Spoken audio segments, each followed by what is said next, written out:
Hey everyone, Hitesh here from ET's personal tech team. Now here we have the new OnePlus 6T.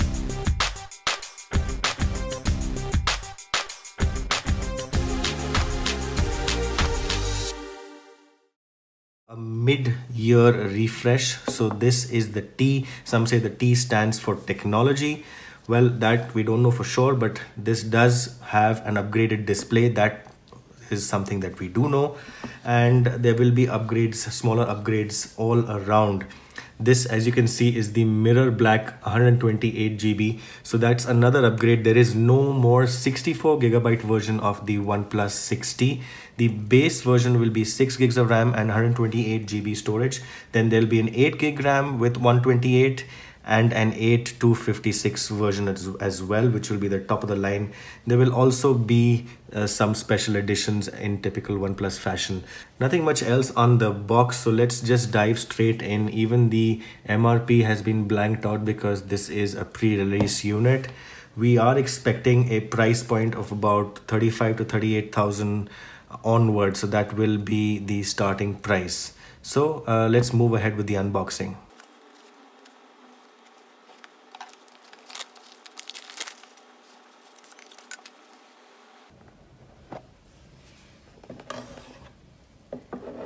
So up front we have the phone here, and you can tell the next big upgrade right here in front, the in-display fingerprint sensor. Now this is something we've seen before on other phones, especially from Vivo. Now you do know obviously that OnePlus, Vivo, Oppo, they're all sister companies. So there might be a little bit of sharing of technology here.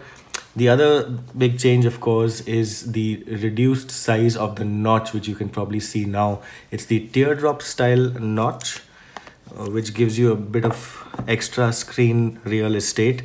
Apart from that, the phone feels pretty much the same. Important to note that the dimensions are slightly different.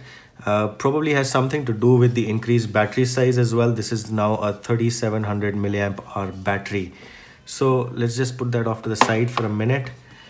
Inside the box, we have here a case as well.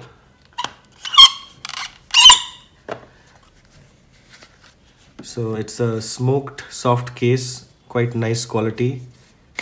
You also get the SIM eject tool, safety information, and some stickers and a quick start guide in the form of a poster. So it's a rather large poster, but yes, it does tell you everything you need to know about the phone. Also in the box, this is a word from Pete Lau, the CEO of OnePlus. Let's see what it says.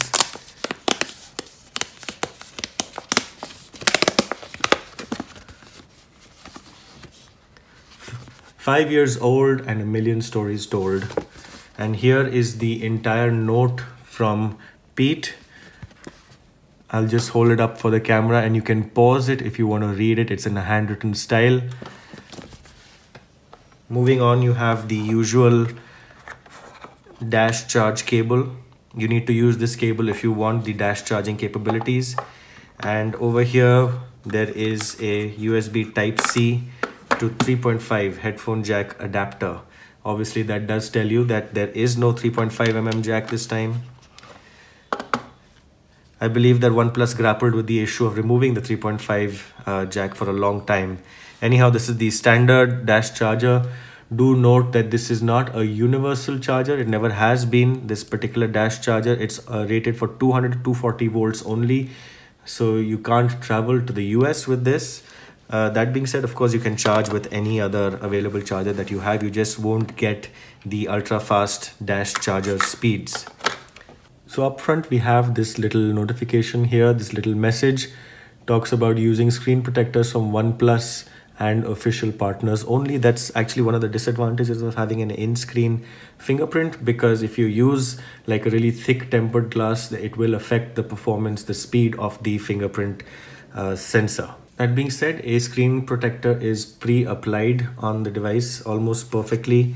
You can't even tell that it's there, but anyhow, so that protection is included.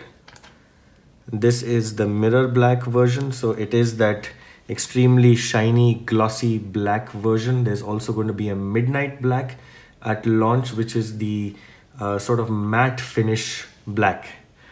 Around the device, you'll see the USB Type-C port at the bottom, speakers, power button and alert slider on the right. This is a typical OnePlus feature. You have the volume on the left, the SIM tray. It's a dual SIM, no expandable storage, but you do get 128 even in the base version.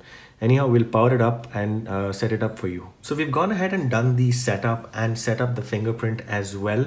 When the phone's kept on a table, you see nothing on the screen, but pick it up and the display will light up telling you exactly where to place the finger, and it works really fast.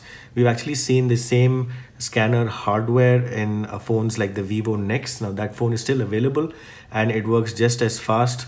Hopefully OnePlus should be bringing this new fast fingerprint technology down to a lower price as well. Let me show you that again. 1, 2, 3, and it's unlocked. So really fast. Once you set it up, you can of course set up multiple fingerprints. You can't really tell the notch with this darker wallpaper, but let me switch on the settings page and now you can tell what the notch really looks like. In the display, you can actually go into the notch display settings and turn off the notch, wherein the notch shows you just your notification icons, the clock. That's a good use of space there. Or of course you can just turn it off and go back to the default. You also have the option to switch off the buttons on the bottom over here, and you can just go in and use navigation gestures. That's a lot better, at least I feel, because it gives you more of the screen, without wasting any space over here. And OnePlus implementation of the software Oxygen OS, really as smooth as silk as ever, really fast, bloatware free. One of my favorite Android implementations, Oxygen OS, really because of the speed, the fluidity that it offers, and as well as all the customizations that you would need. And if you've used any of the OnePlus phones before, you'll know what I'm talking about. So two main changes here this time in the T, the in-display fingerprint, and the new display with the notch. It's a 19.5:9 aspect ratio, and the resolution of the screen is 2340 this way and 1080 pixels this way. So it is a full HD plus. Around the back, you got a 16 megapixel primary. There's OIS plus EIS for video. It's an f1.7 aperture. You can shoot 4K video at 30 or 60 frames per second. Up front, also 16 megapixels with EIS. It's an f2.0. If you look closely, you'll also be able to tell that there is a tiny little slit on top of the camera where the earpiece is. So this does not have any fancy technology like the Vivo Nex to vibrate the screen to create sound. There is actually a traditional earpiece up there. It's hidden really well, and the other sensors are also placed to either side of the camera. There's the ambient light sensor, the proximity sensor, all squeezed in there. Gorilla Glass 6 on the front and the back of the device. So way more premium here, but yes, that notch is now being seen in devices priced as low as 13 to 14,000 rupees. The other things that we don't like about this, there's no stereo speaker, there is no IP rating either. This is not IP67, 68 rated, although it will be a little bit splash resistant, but there is no IP certification as such. There is no wireless charging. The 3.5mm jack is missing, and this is still a USB 2.0 transfer speed if you connect it up to your computer. Apart from that, everything else remains pretty much the same as the OnePlus 6. There are some upgrades to the camera, of course, not so much in the hardware, mainly in the processing and the software. We will be testing that out very shortly. In the meantime, if you have any questions, do reach out to us in the comments or on Twitter.